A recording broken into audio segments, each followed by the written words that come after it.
Ladies and gentlemen, welcome to Chanel Jasmine, the best novel Chanel for romantic stories. Hai guys, selamat datang di channel Jasmine, channel terbaik untuk menyimak novel-novel romantis. Mohon dukung channel ini dengan subscribe, like dan share video-video yang ada di channel ini. Terima kasih.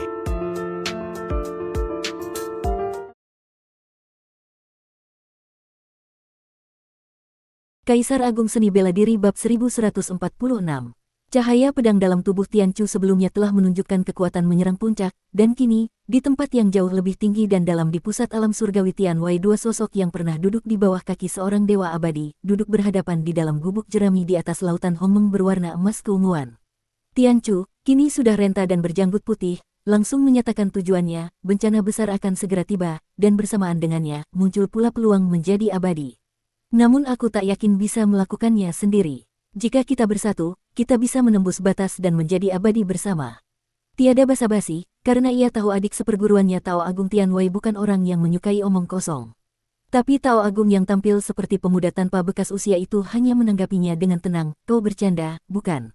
Di antara ke-14 murid kita, tak ada yang lebih licik dan perhitungan daripada dirimu. Malapetaka yang melanda dunia 8 arah ini, bukankah semuanya sudah ada dalam perhitunganmu?"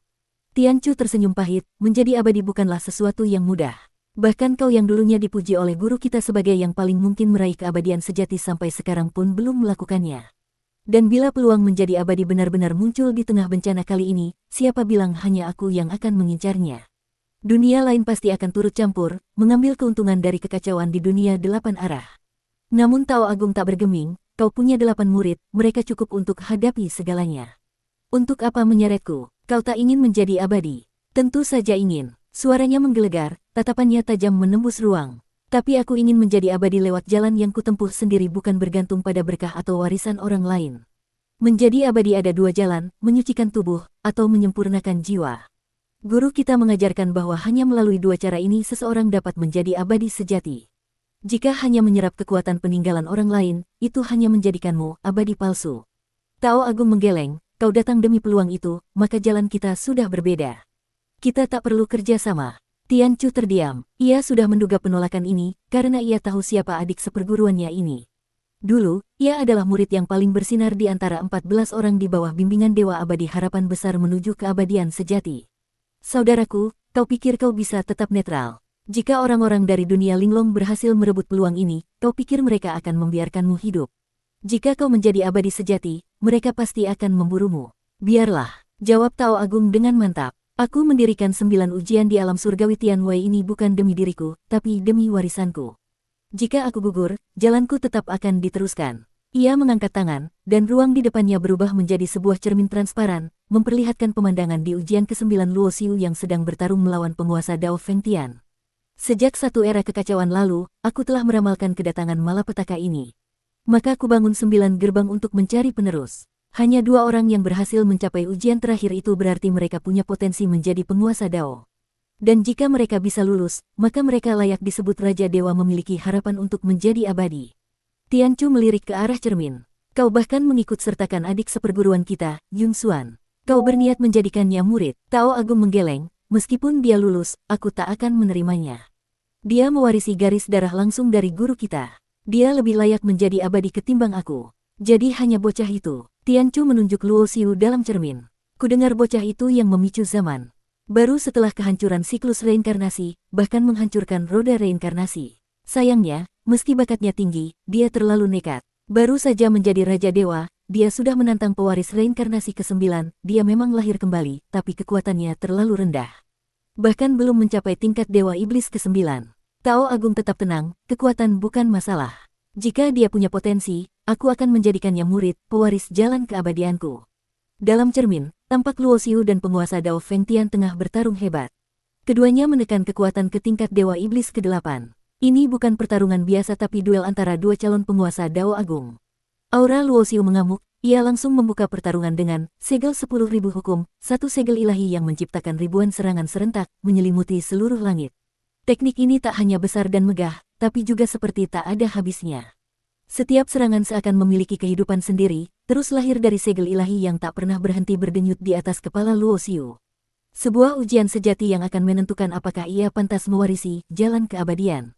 Luo Xiu, yang menapaki jalannya sendiri dalam teknik Dewa Perubahan, sejauh ini baru menciptakan 3 teknik ilahi, dan teknik pertama adalah segel 1000 hukum. Ketika ribuan teknik ilahi meledak serentak bagaikan badai, ia langsung menyusul dengan teknik keduanya, teknik semua hukum menjadi kosong. Dalam sekejap, cahaya ilahi memancar dari tubuhnya, dan di mana cahaya itu menyentuh, segalanya musnah menjadi ketiadaan. Namun penguasa Dao Feng Tian, pewaris dari salah satu 12 transformasi Tian Dao, mampu menahan serangan ini berkat kekuatan Feng Tian Dao Li-nya yang mampu menyegel semua bentuk kekuatan. Tapi Luo Xiu sudah siap dengan jurus pamungkasnya teknik ketiga, semua kembali ke satu. Ia menghilang dari pandangan, hanya menyisakan cahaya abadi yang melayang di langit. Ini adalah simbol dari pencapaian tinggi, menyatukan semua hukum kembali ke awal, ke titik nol, ke dasar kelahiran Dao itu sendiri. Dao melahirkan satu, satu melahirkan dua, dua melahirkan tiga, dan tiga melahirkan segalanya. Teknik ketiga Luo Xiu melawan arus itu, dari segalanya, ia kembali ke satu. Inilah asal segala hukum, esensi murni dari Dao. Melihat ini, Tao Agung Tianwei yang duduk di dalam gubuk sederhana dalam ruang Hongmeng ungu keemasan langsung terlonjak dari tempat duduknya. Wajahnya dipenuhi kegembiraan dan keterkejutan. Dia memiliki potensi menjadi abadi sejati. Sebagai seseorang yang telah menyentuh ambang pintu keabadian, Tao Agung bisa melihat jelas meski cahaya abadi yang diciptakan Luo Xiu hanya setitik, dan tekniknya belum sempurna, namun benihnya telah muncul. Ini adalah tanda nyata bahwa Luo Xiu benar-benar memiliki kemungkinan untuk menjadi abadi. Bahkan Tian Chu yang selalu dingin pun menatap serius, diam-diam mengagumi. 3 teknik, 3 wujud puncak dari jalur Dao yang murni tak banyak orang yang bisa menciptakannya, apalagi hanya dengan kekuatan di tingkat Dewa Iblis peringkat 8. Dan akhirnya, boom, tubuh Feng Tian penguasa Dao yang hanyalah manifestasi kekuatan tingkat 8, musnah dalam cahaya abadi. Tubuhnya hancur menjadi debu, tak tersisa. Namun ini bukan tubuh sejatinya, hanya avatarnya yang diturunkan ke tingkat Dewa Iblis peringkat 8 sebagai bagian dari ujian. Feng Tian pun melangkah keluar dari kekacauan dan membungkuk ringan. Rekan Dao, bakatmu luar biasa. Kau telah melewati 9 gerbang dan kini berhak melangkah ke jembatan Hongmeng. Begitu kata-kata itu diucapkan, seberkas cahaya ungu mengalir dari dalam kabut kekacauan, membentuk sebuah jembatan ilahi yang bersinar, tegak di hadapan Luo Xiu. Itulah jembatan Hongmeng yang mengarah ke pusat alam surgawi Tianwei. Rekan Dao terlalu memuji, Luo Xiu membalas dengan hormat. Sekalipun dalam kehidupan sebelumnya ia sudah mencapai puncak, Feng Tian penguasa Dao tetaplah pendahulunya.